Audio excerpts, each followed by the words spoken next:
Let's talk about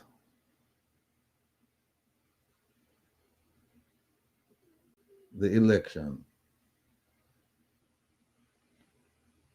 How many of you have ever heard of an organization called CAFE? How many of you?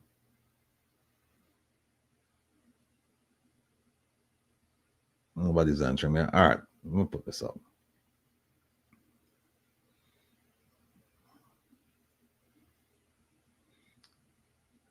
This is last week, Thursday. So that CAFE concerns some electors not allowed to vote despite being in line by close of poll. That's a no-no. That's a no-no. But before we do that, let me go to the Constitution. Kevin, which part of the Constitution there? Up here. Let me just show you.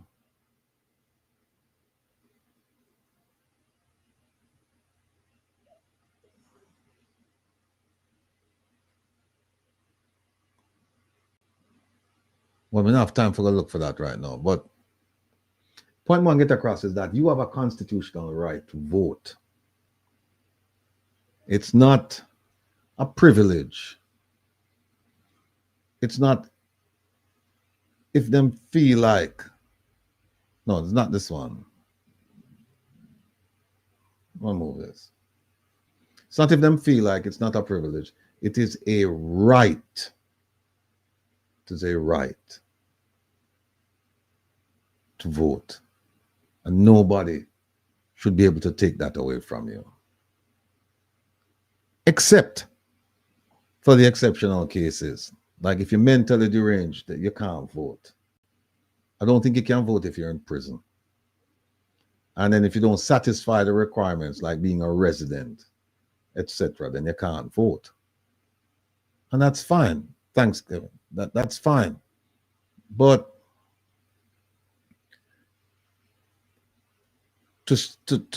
and basically the law says that if you're in the line, if you're in the line before at or before 5 o'clock, then you're entitled to vote. Them can't send you home. But in this case, people were sent home. People were sent home.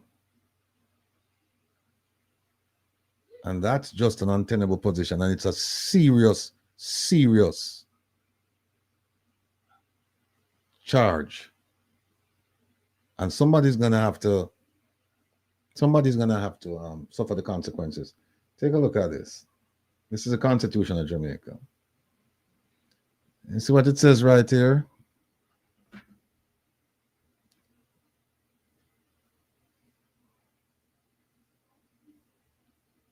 It is right there. It is the right. Look at M. The right of every citizen of Jamaica. Look at this little tool right there. So the right of every citizen of Jamaica who is so registered to vote in free and fair elections. You see that this section here. Oops. Yeah, this section right here. Who is so registered to vote in free and fair elections? Or if you look up here, the right of every citizen of Jamaica. When the Prime Minister said that being born in Jamaica doesn't make you a citizen, it's the choice you make for your country, is wrong constitutionally. Because if you're born in Jamaica, automatically you are a citizen of Jamaica. It no matter where your people them come from. Them could have dropped from sky. As long as they deliver you, your mother deliver you in a Jamaica, she gave birth to you in a Jamaica, you are automatically a citizen unless you renounce. So when he said, just because you're born here doesn't make you a citizen, it's the choices you make for the country, that's incorrect. So you see that, the right of every citizen of Jamaica. That's important. What's important in that line? Right, not privilege. We're going to teach now. Right, meaning that nobody can take that from you as long as you don't renounce. The right of, so first of all, you have a right, and if you're a citizen, the right of every citizen of Jamaica. Right, citizen of Jamaica. Second line. No, actually, it's one, two, three. Fourth line. 1, 2, 3, 4. Yeah. Who is so registered. So let's go back. You have to be, it's a right if you're a citizen, if you're born in Jamaica, and if you're registered to vote. If you're registered, you see that? To do what? To vote. Right? Citizen, registered, vote. And then you vote in what? It didn't say vote in elections. The language is very clear. And the language was intentional. Free and fair elections. Free and fair elections. So it's saying you have a right to vote in free and fair elections. Not to vote in any half-baked, any skumooching type of elections where, as I'm saying, skullduggery. The word is actually skullduggery, but skullduggery, them say. Take a look at that, people. Powerful language.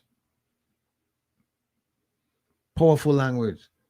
If you were born in Jamaica, or you acquire citizenship in Jamaica, because you can acquire citizenship, by registration, by descent, and by marriage. So there are 4 ways you can get citizenship in Jamaica: registration, birth, descent, marriage. If any one of those you qualify under and you're a citizen of Jamaica, then you have a right to register. To do what? To vote. And vote in what? Parent Teachers Association meeting? No, the Constitution is talking about free and fair elections. They're referring to general elections. Well, I should say elections concerning the public. Because you have local elections too. Free and fair elections. So the question is, the election that just took place, and we can even go back and explore some others. Were they free and fair? Because if they're not, we have a problem. And that problem is governed by a law called ROPA, Representation of People Act. And that law tells you what you can do and what you shouldn't do in elections. So we start with that. Remember, we start with that. We start with the Constitution. And then we go to ROPA. Where ROPA there? Kevin? Like this? Sita? Yeah. All right. Let me just, I think it's 70. Let me go to 70 and show you something that a lot of people are telling me that they witnessed. I think it's 70. See that? This is just one section of it.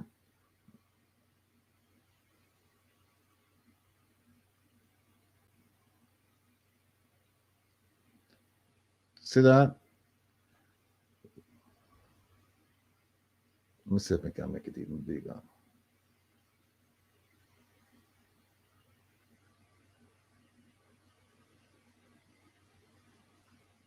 You can say that OT.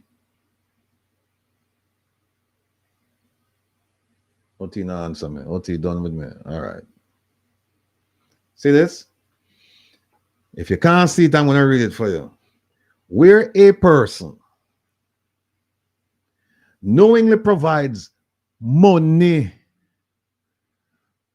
for any payment which is contrary to the provisions of this act,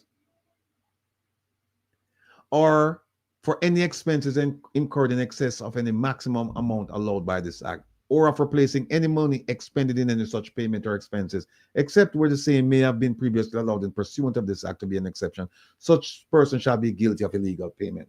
What they're saying is here is that, see where it says, where a person knowingly provides money for any payment which is contrary to the provisions of this act. What's contrary is that your vote is supposed to be free. You're not supposed to get paid to vote.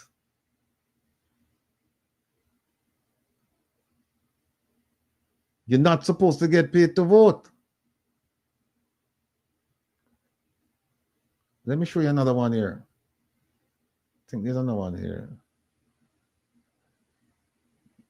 I had it all written down. Hold on.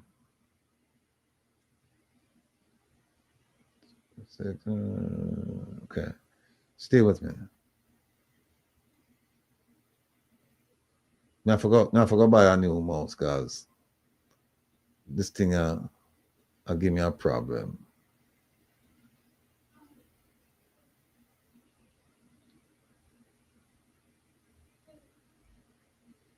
No, here's one. I'm going to show you the violation now. See this? It says, during the hours when the poll is open upon election day, no persons shall assemble or congregate or have in his possession any weapon or noxious substance which is capable of inflicting or causing injury within 100 meters of any premises in which is situated any polling station. So you see what it said? This is saying, if there's a polling station on this street, people cannot congregate in front of it within 100 meters. You have to stay away. Unless you're going in to vote. You can't congregate and sit down out there. And I'm going to remember that, because I'm going to show you something where people, you won't believe it. And here it is right here. In the case of a person who assembles or congregates to a fine not less than $5,000, they need to up this money or to imprisonment. They need to up it if you congregate, because if you congregate, it sends a message to people coming in, especially people coming in wearing shirt. You wearing a orange shirt and you come out and you see a whole bunch of people congregate in front of the polling station wearing green shirt. It's intimidating. You're not going to want to go vote.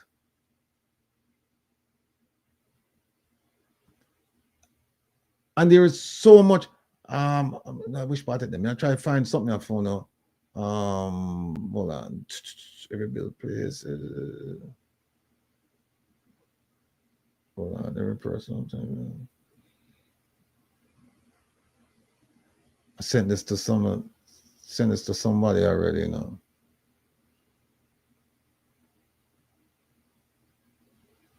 All right, Sita, 91. It says the following persons shall be deemed guilty of bribery within the meaning of this act.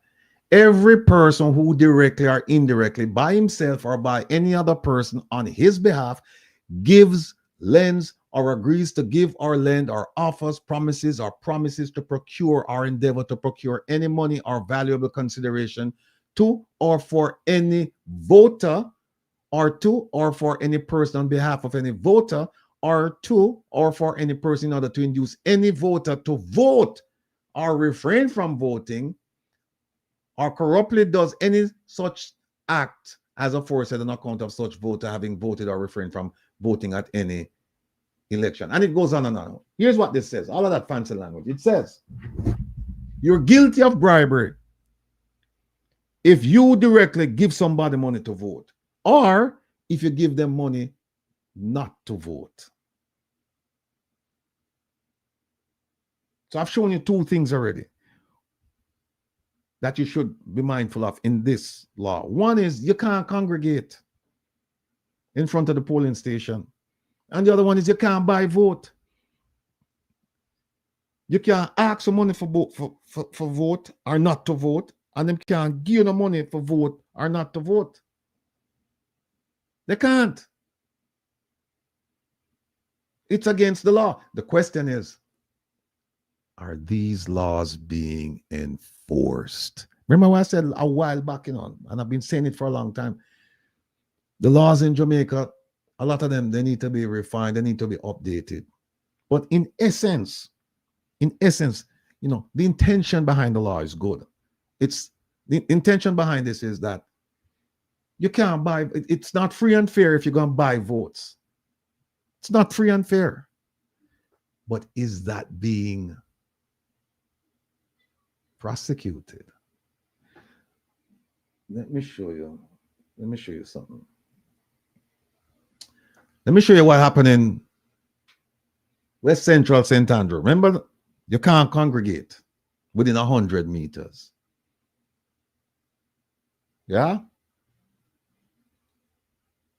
Take a look at this.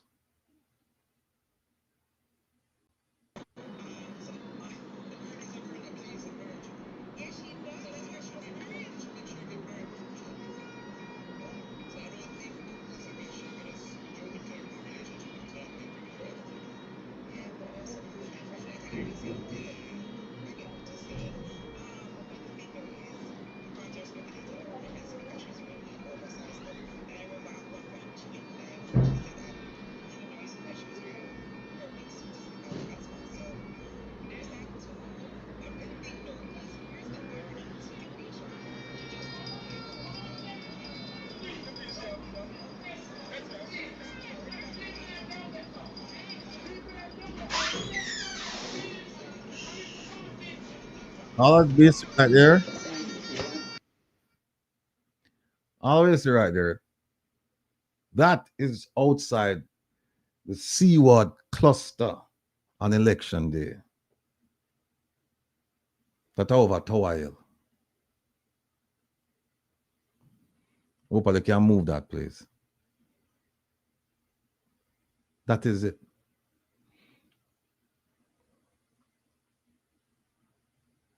Now, you can't give nobody no money for vote either. Look on this. For us, if that you want. Look, $500 And you make X with him 500 blood dollars. Right now. And you make our ex will give you $500. That's illegal, people.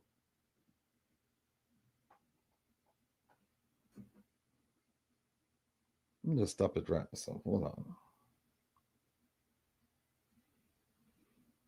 And we don't know if EOJ is going to look at these things. We don't know. EOJ should. There's another one I have here where the man clearly, the people they were standing outside and they were saying him not have no money. And the man reaching in his pocket and said, well, nah, no money. Some money, yeah. And he gave them money so that they could go and vote. Let me see. That's a kind of people. All right. Opal. I think I sent this one to you. I'm going to send you this, Opal. And if you haven't put it up, put that up. All right. I could go back to this. Let me say, do you think the Bambino said, do you think there will be enough evidence gathered to take the JLP to court for vote by? Bambino, the evidence is there. The evidence is there. We just need now the affidavits.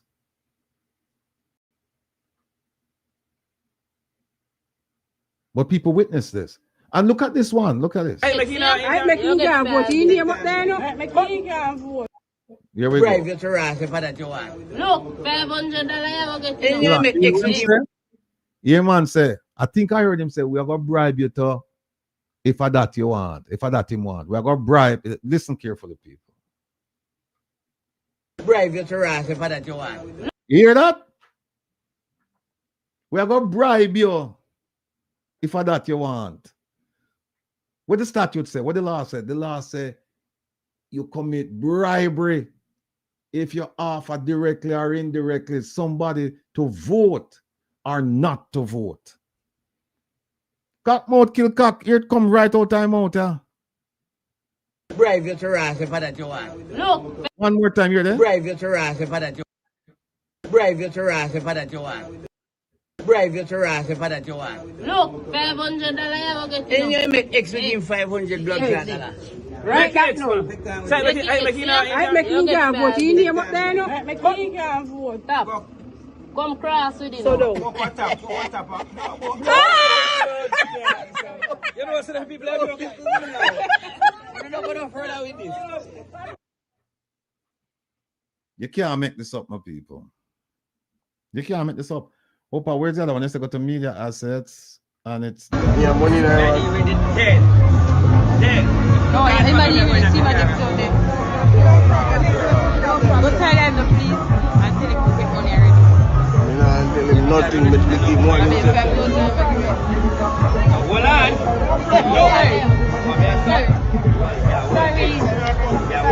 There were 10 people. 2 dudes are each. Well, I know me done. They're going somewhere else. The people them have to find out. Hear that? Him give money to 10 people for go vote.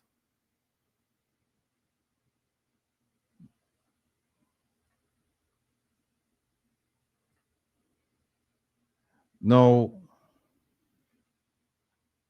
that is against the law. And you see, it's done broad daylight. They congregate in front of the polling station, and the people them just stand up. Them just stand up there, and you just come up to them and say, "See, I'm money, I go vote."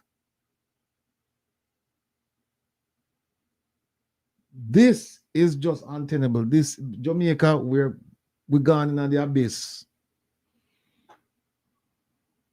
We are plunging at darkness. And that's why this gentleman could have said the things and when him say about we become. Oh my God. And they're stupid. They're dunce, they're dark, and they're stupid. They are dunce. Oh they my are dark. And they're stupid. And that's why we can't buy them out. We can't give them a $5,000, a $2,000, a $10,000, a $15,000, whatever the price is. We'll buy them.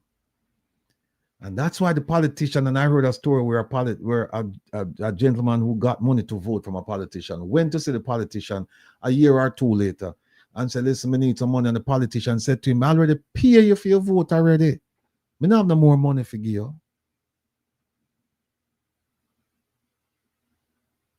There it is. There it is. There it is.